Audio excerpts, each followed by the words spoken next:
Now the Lord said to Abram, "Go from your country and your kindred and your father's house to the land that I will show you, and I will make of you a great nation, and I will bless you and make your name great, so that you will be a blessing. I will bless those who bless you, and him who dishonors you I will curse, and in you all the families of the earth shall be blessed."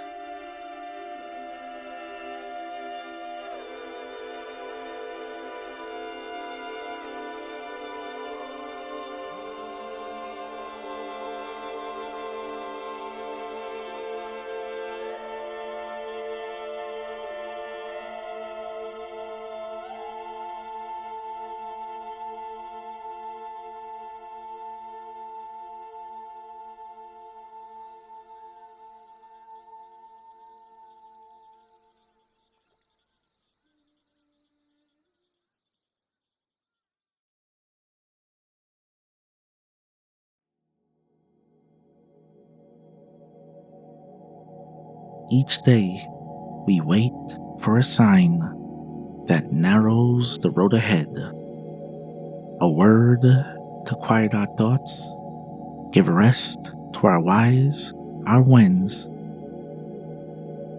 but answers birth more questions. Footprints soon disappear. Then we must walk and just believe.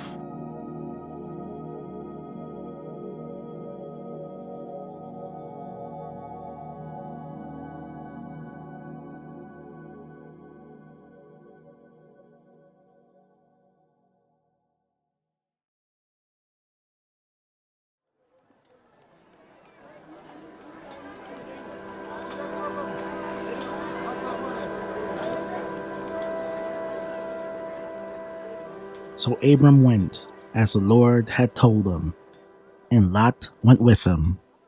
Abram was 75 years old when he departed from Haran. And Abram took Sarai his wife, and Lot his brother's son, and all their possessions that they had gathered, and the people that they had acquired in Haran, and they set out to go to the land of Canaan.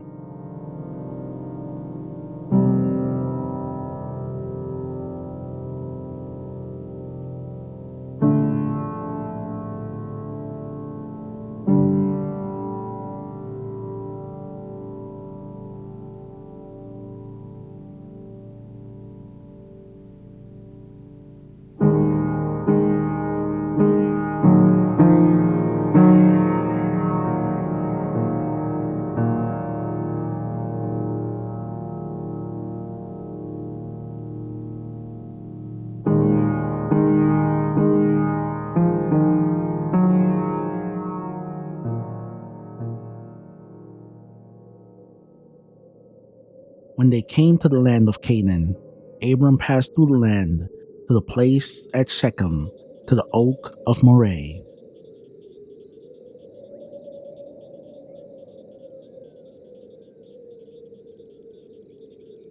At that time, the Canaanites were in the land.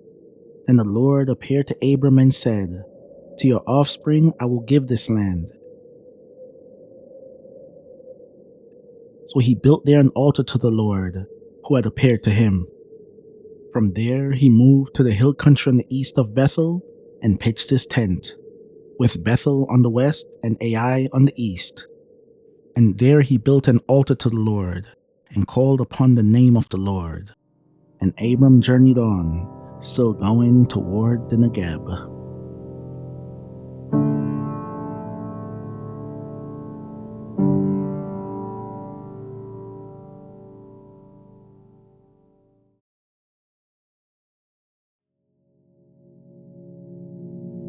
Canaan, modern-day Israel, God's gift to Abram's offspring. Walk the soil, beloved children. Your father's faith signed the deed. Plant righteousness in the land. Love justice, kindness, and truth, so rain can remove the drought.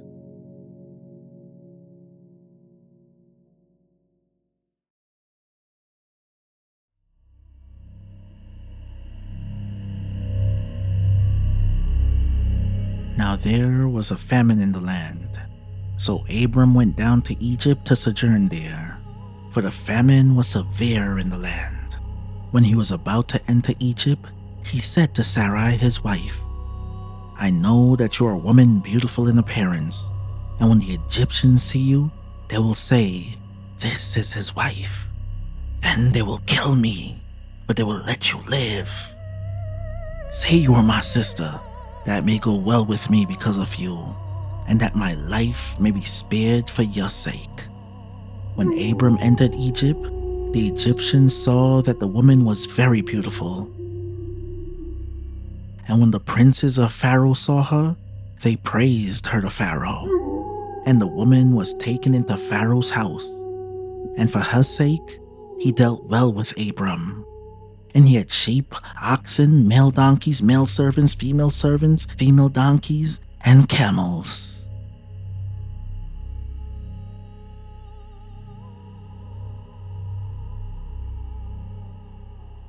But the Lord afflicted Pharaoh and his house with great plagues because of Sarai, Abram's wife. So Pharaoh called Abram and said, What is this you have done to me? Why did you tell me that she was your wife? Why did you say she is my sister? So I took her for my wife. Now then, here is your wife. Take her and go. And Pharaoh gave men orders concerning him, and they sent him away with his wife and all that he had.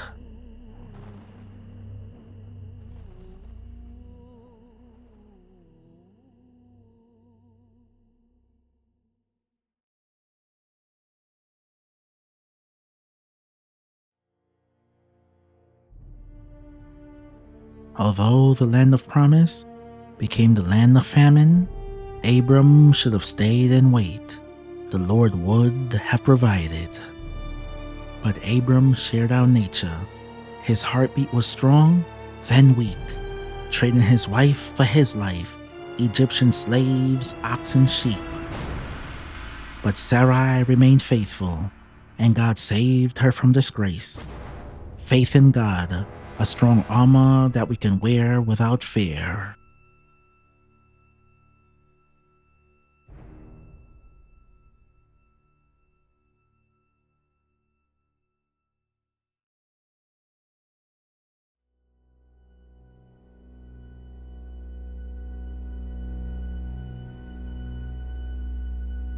Lord, every promise you made, I see clearly before me. The land, Abram's children, the saints, the church, still standing. In the midst of violent winds, in famine, death, and betrayal, I know you'll carry us through. Thanks for giving us scriptures so we can learn about faith and the vastness of your love.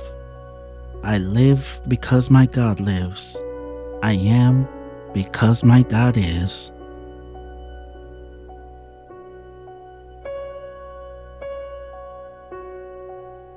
Hi, my name is Mikayla. I'm from Cresco, PA, and I was adopted into a Christian home as a baby. And I grew up knowing who Jesus was, going to church, and I remember one of my first encounters with him was as a little girl.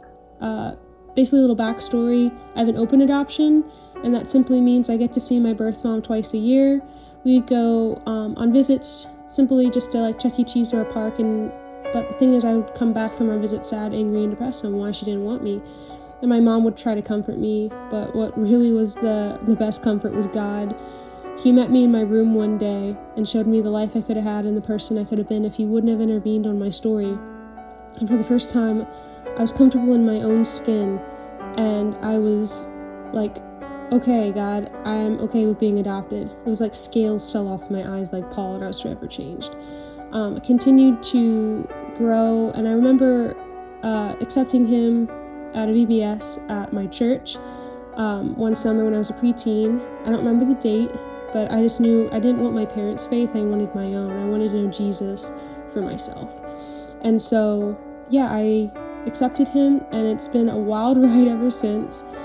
He has grown me into an artist. Didn't really want to do that calling, but when God calls you, you just do it and obey, because I want my art to show his heart. So yeah, that is my testimony, and I could not imagine going through these years without him. He's my rock, he's my comforter, and my God.